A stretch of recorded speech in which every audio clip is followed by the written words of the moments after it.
আমাদের আমাদের দেশের রীতি রেওয়াজ মানে যে কমিটি নির্বাচনের ক্ষেত্রে কেশিয়ার করে বলে অসুবিধা নেই, শুধু আমানতদার হইলে হবে। 5 ওয়াক্ত নামাজ পড়ে আমানতদার হইলে হয়। আর সভাপতি সেক্রেটারি আমানতদার হতে হওয়া লাগবে না, সুদ হলে অসুবিধা নাই, বাটপার হলে অসুবিধা নাই, চোর হলে অসুবিধা নাই, মুনাফিক নাস্তিক হলে অসুবিধা নাই, প্রতিষ্ঠিত বিদাতকারী হলে অসুবিধা নাই,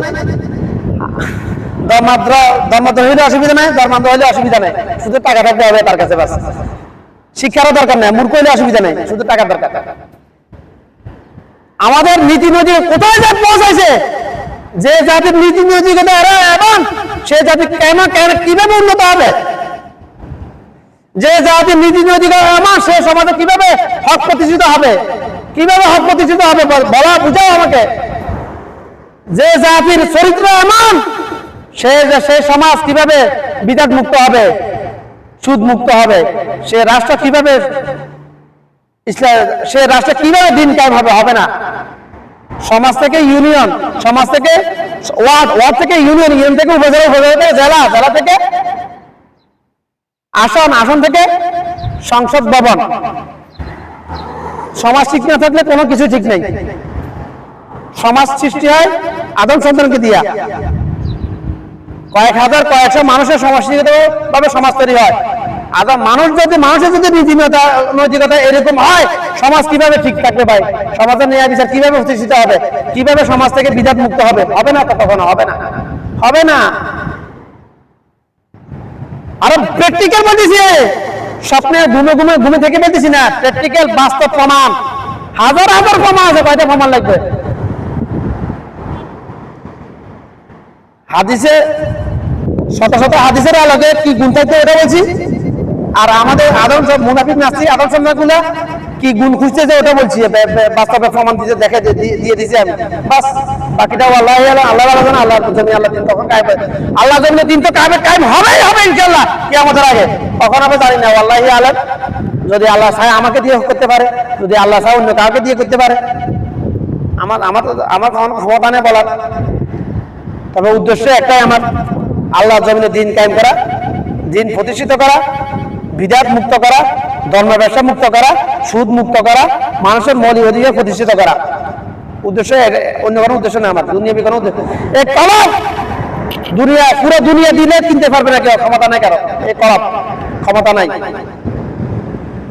ক্ষমতা নাই, কসম আল্লাহর, ক্ষমতা নাই ইনশাআল্লাহ।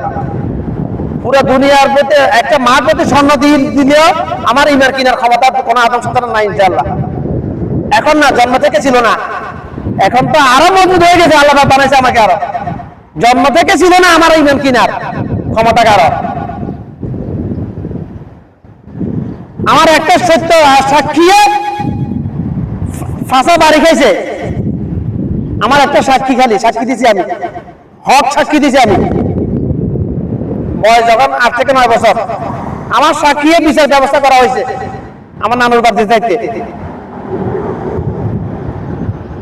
নাম নিলে তাকে সবাই চিনবেন, নাম নিলে কার ফাঁসা বাড়ি যাবে আমার সাক্ষী।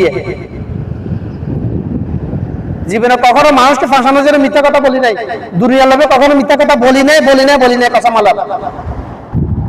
এই জন্য আমাকে কেউ ভালোবাসে না, এই জন্য আমার মেজাজ গরম থাকে, যেদিকে তাকা ওইদিকে মুনাফিক দেখি, যেদিকে তাকা ওইদিকে মুনাফিক দেখি। এই জন্য আমি এমন ভাই, কিছু করার নাই। এই জন্য সমাজ থেকে আলাদা হয়ে যেতেছি আমি। ওই আমার রাসূল বলছে কিয়ামতের পরে এমন সময় আসবে, আমার উম্মত, মুমিন উম্মত ঈমান বাঁচিয়ে টিকে রাখার জন্য পারে চলে যাবে, সঙ্গে যাবে, নিয়ে যাবে শুধুমাত্র সম্বল হিসেবে বকরি। ওই হাদিসটা ওটা কিয়ামতের আলামত চলে আসছে, দুনিয়াতে শুরু হয়ে গেছে। এটা আমার রাসূল বলছে আসবে কিয়ামতের আলামত, কিয়ামতের সবচেয়ে বড় আলামত। ওই সময়টা চলে আসছে, এমন সময় আসবে আমার মুমিন উম্মত হাতে জ্বলন্ত কয়লা ধরে যেতে যতটুকু কষ্ট হবে না, তার থেকে বেশি কষ্ট হবে ঈমান ধরে যেতে। ওই সময়টা চলে আসছে ভাই, 100% আল্লাহর কসম করে বলছি, চলে আসছে ভাই। আমার নিজের 30 বছরের রিসার্চ থেকে বলতেছি কথাটা, 6 মাস 1 বছরের রিসার্চ না ভাই, চলে আসছে ওই সময়টা। আমার রাসূল বলে